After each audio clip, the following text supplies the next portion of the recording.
ഇന്നത്തെ എൻ്റെ യാത്ര മൂന്നാറിൽ നിന്നും ടോപ്പ് സ്റ്റേഷൻ വരെയുള്ള ഒരു യാത്രയാണ്.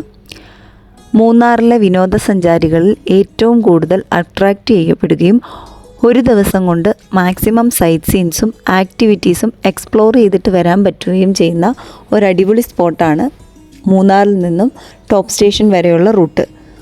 കുട്ടികൾക്കും മുതിർന്നവർക്കും ഒരുപോലെ എൻജോയ് ചെയ്യാൻ പറ്റുന്ന സ്പോട്ടും കൂടെയാണിത്. നമ്മൾ വീക്കെൻഡിലോ സീസൺ ടൈമിലോ അല്ലെങ്കിൽ സ്പെഷ്യൽ എന്തെങ്കിലും ഹോളിഡേ ഉള്ള ദിവസങ്ങളിലാണെന്നുണ്ടെങ്കിൽ നമുക്ക് ഇതുപോലെ നല്ല ട്രാഫിക് പോകുന്ന വഴിയിലുണ്ടാവും. അത് എക്സ്പെക്റ്റ് ചെയ്യുക. കേരള തമിഴ്നാട് ബോർഡറായിട്ടുള്ള വട്ടവട എല്ലാം ഈ സെയിം റൂട്ട് തന്നെയാണ്. ഇത് ഒരു തമിഴ്നാട് ബോർഡർ ആയതുകൊണ്ട് തന്നെ അവിടുത്തെ വീടുകളൊക്കെ നോക്കിക്കഴിഞ്ഞാൽ നമുക്കിതുപോലെ കാണാം. ഒരു തമിഴ്നാട് ടച്ച് കാണാനായിട്ട് പറ്റും. നല്ല രസമാണ് കാണാനായിട്ട്, പല നിറത്തിലുള്ള വീടുകൾ.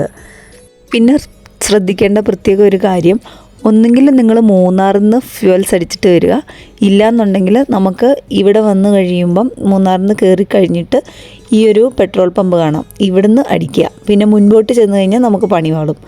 ഇത് വന്നിട്ട് ഇത് ടീ പ്ലാന്റേഷൻ തന്നെയാണ്. ടീ പ്ലാന്റേഷനിൽ തന്നെ നമുക്ക് റീപ്ലാന്റ് ചെയ്തിരിക്കുന്നതാണിത്. അതായത് നമ്മളുടെ ഇവിടെ നിൽക്കുന്ന ഓരോ തേയിലകളും 100 വർഷത്തിലേറെ പഴക്കമുണ്ട്. അതിന് പ്രത്യേക എന്തെങ്കിലും രോഗങ്ങൾ ബാധിക്കുകയോ അല്ലെങ്കിൽ അതിൻ്റെ ഫലപുഷ്ടി കുറയുകയോ ചെയ്ത് കഴിയുമ്പോഴാണ് നമ്മൾ തേയില റീപ്ലാന്റ് ചെയ്യുന്നത്. അതാണിപ്പോൾ കണ്ടത്. മൂന്നാർ ടൗണിൽ നിന്ന് കയറി കഴിയുമ്പം നമുക്കിവിടെ ഒരു ഹോഴ്സ് റൈഡ് കാണാം. അത് ഈ പറയുന്ന മൗണ്ടൻ വ്യൂവും ഈ പച്ചപ്പിൻ്റെ ഇടയിൽ നിന്നിട്ട് നിങ്ങൾക്ക് ഹോഴ്സിൻ്റെ പുറത്തിരുന്ന് ഒരു നല്ല ഫോട്ടോസൊക്കെ എടുക്കണം എന്നുണ്ടെങ്കിൽ ബെറ്റർ ചോയ്സാണ്. പക്ഷേ ഹോഴ്സ് റൈഡ് ഇതിലും ബെറ്റർ നമുക്ക് ടോപ്പ് സ്റ്റേഷനിലൊക്കെ ചെല്ലുമ്പോഴാണ്. നമ്മളിപ്പോൾ പോകുന്നത് മൂന്നാറിന് ഉള്ളിലേക്ക് കയറി ഒരു 4 കിലോമീറ്റർ കഴിഞ്ഞ് കഴിയുമ്പോൾ എലഫൻറ്റ് പാർക്ക് ഉണ്ടാകും. അവിടെ നമുക്ക് എലഫൻറ്റ് സഫാരി ചെയ്യാം. ഓരോ സീസൺ അനുസരിച്ച് അതിൻ്റെ റേറ്റ് വ്യത്യാസപ്പെട്ടുകൊണ്ടിരിക്കും. 800 രൂപ, 1000 രൂപ, അങ്ങനെ നമുക്ക് റേറ്റ് കൊടുത്തിട്ട് എലഫൻറ്റ് സഫാരി ചെയ്യാം. ഇവിടെ ഒരുപാട് പേര് വന്നിട്ട് എലഫൻറ്റ് സഫാരി ചെയ്യുന്നുണ്ട്. ആനയുടെ പുറത്തിങ്ങനെ ഇതൊക്കെ വെച്ച് കെട്ടി പോകുമ്പം മൃഗസ്നേഹികളായവർക്ക് ഒരു വിഷമമൊക്കെ ഫീൽ ചെയ്യും. എന്നാലും നല്ല രസമുണ്ട് കാണാനായിട്ട്. എലഫൻറ്റ് സഫാരി ചൂസ് ചെയ്യുന്നവർക്ക് ഇതൊരു നല്ല ഓപ്ഷൻ ആയിരിക്കും. പിന്നെ നമ്മൾ അവിടുന്ന് വണ്ടി തിരിച്ചു പോകുന്ന വഴിയിൽ നല്ല അമ്പലങ്ങൾ കാണാം. ഒരു തമിഴ്നാട് ടച്ച് വരുന്ന നല്ല രസമുള്ള അമ്പലങ്ങളാണ്. അടുത്തത് നമ്മൾ പോകുന്നത് മാട്ടുപ്പെട്ടി ഡാമിലേക്കാണ്. അവിടെ ദേവികുളം പഞ്ചായത്തിൻ്റെ അടിസ്ഥാനത്തിൽ പൊതുമാലിന്യങ്ങൾ വലിച്ചെറിയരുതെന്നൊരു ബോർഡൊക്കെ വെച്ചിട്ടുണ്ട്. അതുകൊണ്ട് തന്നെ നമ്മൾ കേരളീയരും തമിഴായിട്ടുള്ള ആളുകളൊന്നും അവിടെ വൃത്തികേടാക്കിയിട്ടേ ഇല്ല. എല്ലാം കറക്റ്റ് സ്ഥലത്ത് നിക്ഷേപിച്ചിട്ടുണ്ട്. പിന്നെ ഇത് അവിടുത്തെ പാർക്കിങ്ങിൻ്റെ റേറ്റാണ്. പിന്നെ ഈ വരുന്നത് ബോട്ടിംഗ് ആണ്. നമ്മുടെ മാട്ടുപ്പെട്ടി ഡാമാണ് ഈ കാണുന്നത്.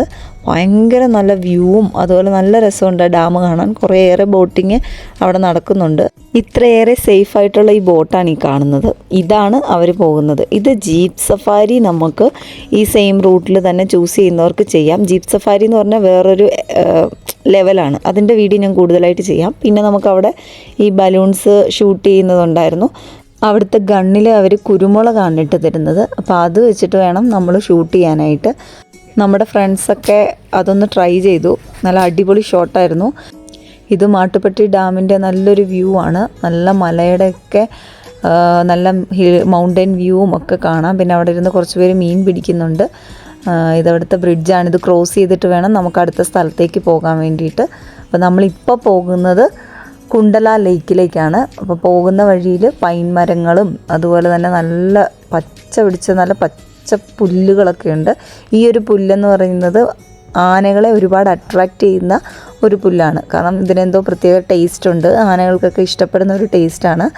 അപ്പോൾ ആനകളൊക്കെ ഇവിടെ ക്രോസ് ചെയ്യുന്നതാണ്. ഇവിടെ എല്ലാം എഴുതി വെച്ചിട്ടുണ്ട്. നമുക്ക് പോകുന്ന വഴിയിൽ എലഫൻറ്റ് ക്രോസ് ചെയ്യുന്ന സമയവും അതുപോലെ തന്നെ ഒന്ന് നമ്മൾ ജാഗ്രത പാലിക്കാനൊക്കെ ആയിട്ട് എഴുതി വെച്ചിട്ടുണ്ട്.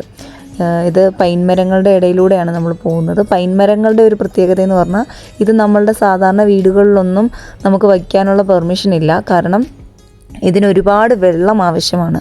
അപ്പോൾ അതുകൊണ്ട് തന്നെ നമുക്ക് ഇതിങ്ങനെയുള്ള സ്ഥലങ്ങളിൽ മാത്രമേ നടാനായിട്ടുള്ള പെർമിഷൻ ഉള്ളൂ. പിന്നെ നമ്മൾ ചെന്നത് കുണ്ടല ലേക്കിലേക്കാണ്. ലേക്കിൻ്റെ അവിടെ നിന്ന് നമ്മൾ ഇറങ്ങി പോകുമ്പോൾ തന്നെ ഒരുപാട് കുരങ്ങന്മാരുണ്ട്. ഫാമിലി ആയിട്ടൊക്കെ ഇരിക്കുന്നത് കാണാൻ നല്ല രസമാണത്. കണ്ടോ, ഇതൊരു ഫാമിലിയാണ്. അവരെന്ത് സ്നേഹത്തോടെ ഇരിക്കുന്നതെന്ന് നോക്കിയേ. ഇവന്മാർ ഒരുമിച്ചിരിക്കുമ്പോൾ സ്നേഹമാണെന്നുണ്ടെങ്കിലും നമ്മുടെ കയ്യിലൊരു ഫോണോ അല്ലെങ്കിൽ എന്തെങ്കിലും ഫുഡോ ഉണ്ടെന്നുണ്ടെങ്കിൽ അന്നേരം ഇവറ്റകളുടെ സ്വഭാവം മാറും. ചാടി നമ്മുടെ മേത്തേക്ക് കയറും. ഇതൊരു ഫാമിലി ആയിട്ടൊരു കുഞ്ഞും അച്ഛനും അമ്മയൊക്കെയാണ്. ഇതാണ് കുണ്ടല ലേക്കിൻ്റെ എൻട്രൻസ്. ഞാൻ വീഡിയോ എടുത്ത് പോയപ്പം ഒരു കുരങ്ങൻ എൻ്റെ ഫോണ് ചാടി വാങ്ങിക്കാനായിട്ട് നോക്കി. അതാണിവൻ. പിന്നെ ഇവിടെ നല്ല തിരക്കാണ് നമ്മൾ പോകുമ്പം. പിന്നെ ഇതിനകത്ത് പൈൻ മരങ്ങളൊക്കെ ഉണ്ട് ഇതിൻ്റെ ഉള്ളിലായിട്ട്. കുറച്ചും കൂടെ ചെന്ന് കഴിയുമ്പം ഇതിൻ്റെ ഉള്ളിലൂടെ നല്ല ഹോഴ്സ് റൈഡ് നല്ല രസമാണ്. അപ്പം ഞാനും ഒരു ഹോഴ്സ് റൈഡ് ചെയ്യാമെന്ന് പറഞ്ഞിട്ട് ഒരു നല്ല ഇംഗ്ലീഷ് ബ്രീഡിൻ്റെ മുകളിൽ കയറി. ഇവനാണ് എന്നെ കൊണ്ടുപോകുന്നത്. നല്ല അടിപൊളി ഒരു ഹോഴ്സ് റൈഡായിരുന്നു. അതിൻ്റെ കുതിരക്കാരനില്ലെങ്കിൽ പോലും നമുക്ക് നല്ല സേഫായിട്ട് പേടിക്കാതെ പോകാനായിട്ട് പറ്റും. നമ്മളെ നല്ല സേഫായിട്ട് കൊണ്ടുപോകും. അത്രയ്ക്ക് ട്രെയിൻഡായിട്ടുള്ള ഒരു കുതിരയായിരുന്നു ഇത്. നല്ല രസമുണ്ടായിരുന്നു. എനിക്ക് വളരെയധികം ഇഷ്ടപ്പെട്ടു. അടുത്തത് പോകുന്നത് ടോപ്പ് സ്റ്റേഷനിലേക്കാണ്. ടോപ്പ് സ്റ്റേഷൻ എന്ന് പറയുമ്പം ഉയരം കൂടിയ ഒരു പ്രദേശമാണ് ടോപ്പ് സ്റ്റേഷൻ എന്ന് പറയുന്നത്. അപ്പം അത് കഴിഞ്ഞിട്ട് പോയാൽ വട്ടവടയാണ്. കേരള തമിഴ്നാട് ബോർഡർ ചെക്ക് പോസ്റ്റൊക്കെ കിടക്കണം. ഇത് നമ്മൾ യാദൃശ്ചികമായിട്ട് അവിടെ ഒരാളെ കണ്ടുമുട്ടി. നമ്മളൊരു ഇച്ചിരി പോപ്കോൺ വാങ്ങിക്കാനായിട്ട് ചെന്നപ്പം അവിടെ യാദൃശ്ചികമായിട്ട് ഈ ഒരു താത്തായെ കണ്ടുമുട്ടി. ഈ ഒരു അച്ഛൻ പറയുന്നത് കേട്ടാൽ നമ്മൾ ഞെട്ടും. ഞാൻ ട്രക്കിംഗ് കൊടൈക്കനാൽ സായിമാർ ആദ്യം മൂന്നാർ വിളിച്ചിട്ടുള്ളതാണ്. ആരെ കൊണ്ടത്? സായിപ്പന്മാർ മൂന്നാർ. അപ്പോൾ ഒറ്റ റൂം മട്ടും കാണും, വേറെ ആട് വേണം, ഒരു വണ്ടി വരും ഇവിടെ. ചേട്ടനാണ് ആദ്യമായിട്ട് ഇത് ടൂറിസ്റ്റ് കൊണ്ടുവന്നതാണ്. എന്താ ബോർഡ്? ഓ ഓക്കെ. எனக்கு அம்பாசிடர் காரு. இது ஆஸ்திரேலியா.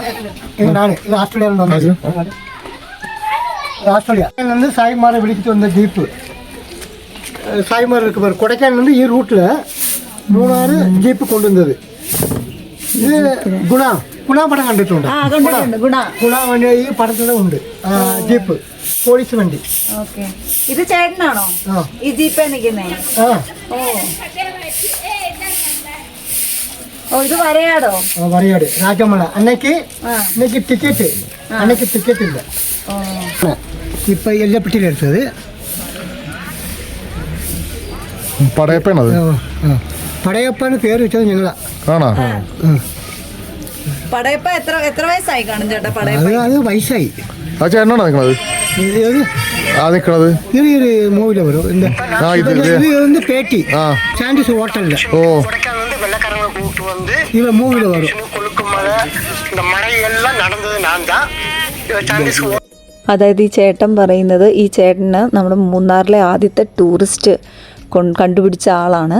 അപ്പോൾ പുള്ളിക്കാരനാണ് ഈ കൊളുക്കുമല പിന്നെ കുറേ ഫോറിനേഴ്സിനെയൊക്കെ കൊണ്ടുവന്ന് കാണിച്ചതിൻ്റെ ഇത് നമ്മൾ ആദ്യം വിശ്വസിച്ചില്ല. പിന്നെ പ്രൂഫും കാര്യങ്ങളും ഒക്കെ ആൾ കാണിച്ചു തന്നു. ജീപ്പും പിന്നെ അവിടുന്ന് ഓസ്ട്രേലിയയിൽ നിന്ന് വന്നിട്ടുള്ള ഗസ്റ്റിൻ്റെ ഡീറ്റെയിൽസും എല്ലാ ഡീറ്റെയിൽസും നമുക്ക് കാണിച്ചു തന്നു. അപ്പോൾ നമുക്ക് മനസ്സിലായി പുള്ളി പറയുന്നതെല്ലാം സത്യമാണെന്നുള്ളത്. പുള്ളിയുടെ ഒരു ഡോക്യുമെൻ്ററി പോലെ അടുത്ത ചാണ്ടീസ് റിസോർട്ടിലെ ആൾക്കാർ എടുത്തിട്ടുണ്ടായിരുന്നു. അപ്പോൾ ഭയങ്കര പ്രൗഡായിട്ട് നമ്മൾ വീഡിയോ എടുക്കുന്ന കണ്ടപ്പം ആൾ നമ്മുടെ അടുത്തും കൂടെ അത് ഷെയർ ചെയ്തതാണ്. അപ്പം ഒരു താത്തായെ കണ്ടതിൽ നമുക്കും ഭയങ്കര സന്തോഷമുണ്ട്. കുറേ കാര്യങ്ങൾ നമുക്ക് അവിടെയുള്ള ഡീറ്റെയിൽസൊക്കെ പുള്ളിക്കാരനൊന്ന് പറഞ്ഞു തന്നു. പിന്നെ ഞങ്ങൾ ടോപ്പ് സ്റ്റേഷനിലേക്ക് ഇങ്ങനെ പോകുന്ന വഴിയിലൊരു ചെറിയ ഗ്രാമമാണ്. ഈ സൈഡിലൊക്കെ ഓരോരുത്തരുടെ വീടുകളുണ്ട്. വീടുകളെന്ന് പറയുമ്പം നമ്മുടെ ഈ കണ്ടെയ്നർ പോലെയാണ് അവരുടെ വീടുകൾ. പക്ഷേ അവിടെ ഒരുപാട് കടകളുണ്ട്. എനിക്ക് തോന്നുന്നു അവരുടെയൊക്കെ തന്നെ കടകളായിരിക്കാം. പിന്നെ നമ്മൾ അവിടെ ചെന്നപ്പോഴത്തേക്കിനും നൈറ്റ് ആയിട്ടുണ്ടായിരുന്നു, ഒരു 6:30 ആയി. അപ്പോൾ അവിടെ ചെന്ന് നമുക്ക് അധികമൊന്നും കാണാനായിട്ട് പറ്റിയില്ല. അപ്പം നമ്മളവിടെ ചെന്നപ്പോഴത്തേക്കിനും ഇരുട്ട് വീണിരുന്നു. ഇതാണ് ടോപ്പ് സ്റ്റേഷനിൽ നമുക്ക് കാണാൻ പറ്റുന്നത്. ഒരുപാട് ഹിൽ ടോപ്പും അങ്ങ് ലൈറ്റ്സൊക്കെ തെളിഞ്ഞ് നിൽക്കുന്നത് കാണാം. അപ്പോൾ ഇത്രയാണ് എൻ്റെ ഒരു ടോപ്പ് സ്റ്റേഷൻ വീഡിയോ എന്ന് പറയുന്നത്. നിങ്ങൾക്ക് വീഡിയോ ഇഷ്ടപ്പെട്ടു എന്ന് കരുതുന്നു. നിങ്ങൾ മൂന്നാറിലേക്കൊരു യാത്ര പുറപ്പെടുന്നവരാണെന്നുണ്ടെങ്കിൽ ഒരിക്കലും ഈ ഒരു ടോപ്പ് സ്റ്റേഷൻ യാത്ര മിസ്സാക്കരുത്. നിങ്ങൾക്ക് വീഡിയോ ഇഷ്ടപ്പെട്ടു എങ്കിൽ കമൻറ്റും സബ്സ്ക്രൈബും ഒക്കെ ചെയ്യുക. നിങ്ങൾക്ക് കൂടുതൽ പ്രയോജനകരമായിട്ടുള്ള നല്ല വീഡിയോസുമായിട്ട് ഞാൻ ഇനിയും വരുന്നതായിരിക്കും. പുതിയ കാഴ്ചകളിലേക്കുള്ള എക്സോഡസിൻ്റെ പുതിയ യാത്ര തുടരും വരെ കാത്തിരിക്കുക. നന്ദി.